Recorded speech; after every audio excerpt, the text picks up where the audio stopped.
Hey, listeners. Welcome to Straight Wife, Trans Life. I'm Lisa, and in early December, there were some big changes around here. So it was about 5 weeks ago. My spouse had what's called FFS, or facial feminization surgery. The number of procedures that can be part of FFS varies person to person. The surgery itself can be as simple as making your nose appear a touch more feminine, or someone may want to reshape their chin, or have more defined cheekbones, or a more feminine forehead, for example. There are several procedures that can help a person feel more feminine. And the main goal from the surgery is that a transgender person wants to be passable. As in, if you didn't know my spouse pre-transition, you would hopefully just see a woman. And the surgery really helps transgender women feel more in tune to their gender. And as someone living with a transgender woman, I now really understand the importance of this surgery for the transgender and LGBTQ plus community. My spouse just wants to be treated like everyone else, not misgendered or stared at like we have been. She just wants to get through the day peacefully, like how she did pre-transition. Okay, so this recording I'm going to share is from the day before my spouse's FFS, and I will add a transcript of my chat with her in a few days. Sometimes her accent is just a little bit difficult to understand, and I'll also add a few links regarding transgender healthcare. And next episode, we'll do part 2 where we discuss how things are going post-surgery. Here we go.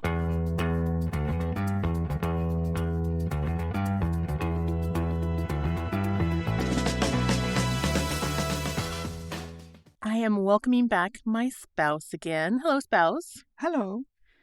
This time it is because she is going to do what's called FFS, also known as facial feminization surgery.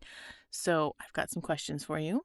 Let's start by you telling the listeners about the long process of finding a surgeon and trying to get approval for surgery, and also maybe why you're ready.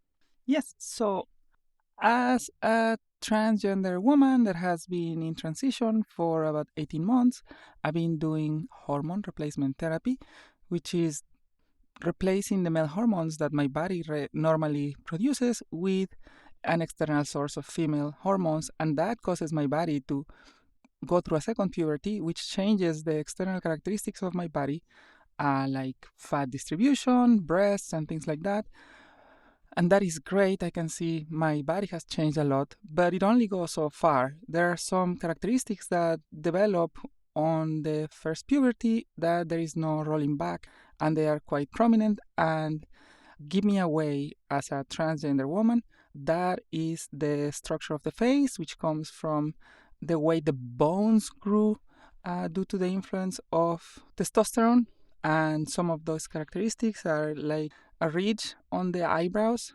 And there are some other characteristics. The length of the lip under the nose, that's in females in average, is shorter than in men. So that's also a thing that you don't realize, but your brain uses when trying to recognize a person and address them as male or female. That's one of the clues it uses. So this surgery is aimed to correct those things that the first puberty did to the one that is in sync with my brain. And yeah, that is why the process of finding a surgeon is actually very personal. Like, it depends on your resources and where you live and what kind of procedures you want. It's very misunderstood, I think, in the healthcare community. So I am very lucky. I am with the LGBTQ Center with Stanford Medical. They helped me identify some suitable surgeons that are in my area.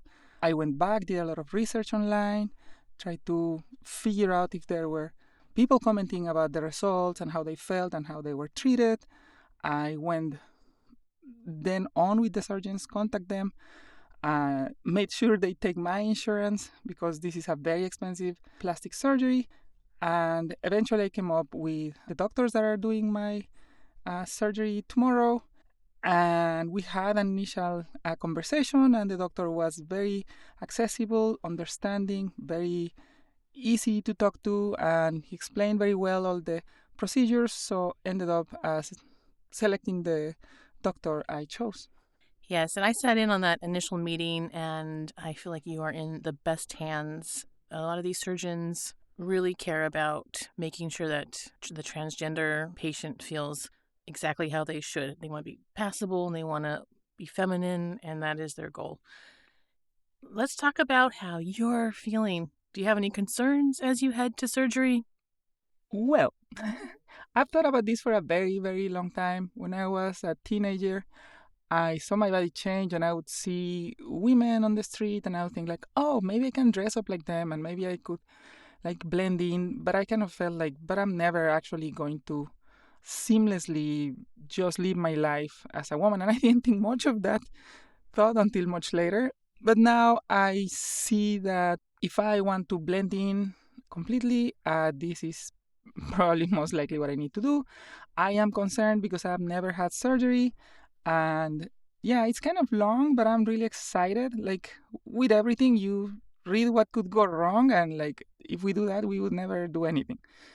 So at this point, I'm just really excited. And I know the recovery isn't going to be very easy, but I am more excited about the outcome. And I think that you're going to be really happy with your results. So, we have a 10-year-old, and we are planning to keep our son away from seeing you at the beginning stage of the healing process. And what do you hope his reaction will be when he sees you for the first time after surgery? I hope I don't interact much with him when I am in recovery with like bandages and stuff. I've seen some photos of the people that go through this, and after a few days, they just have a lot of bandages and bruises, and maybe that's when it would be okay to interact with my son. I think he's just going to be scared and worried. My dad had surgery when I was about his age, and it was scary for me, even when everything went great. And then after that, he's been touching my face and telling me that he enjoys the shape of my nose, for instance, and things like that, but understands that I will be happier after this. So He's very aware of what's happening. He's also just your biggest supporter. I think it's going to be okay. And I think it is smart that we keep him away from you for a few weeks, because I know sometimes as kids we have certain mental images that just stick with us. And this is one of those images you don't really want your child to stick with all the bandages. How are you feeling about us and saying goodbye to your face? for me, all these things I'm doing are just for me. I never expected anything to really change just how I feel when I interact with people and how they see me. But I know this is not exactly the same for you. And as much as I feel this is going to make me happy, it doesn't make me happy that you don't have like that level of feelings for the same thing.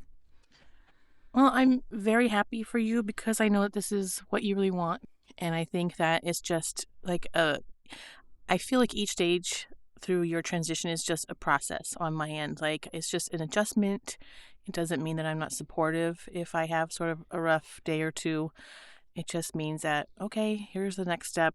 We'll figure out how we're going to work through it. And so far we've done a great job. So we'll see. I think what we'll do is this is going to be the before the surgery, and then we'll do another follow-up discussion about after the surgery and see how we feel and check in. Okay? Thank you for coming on today. Thanks for having me. Good luck with your surgery.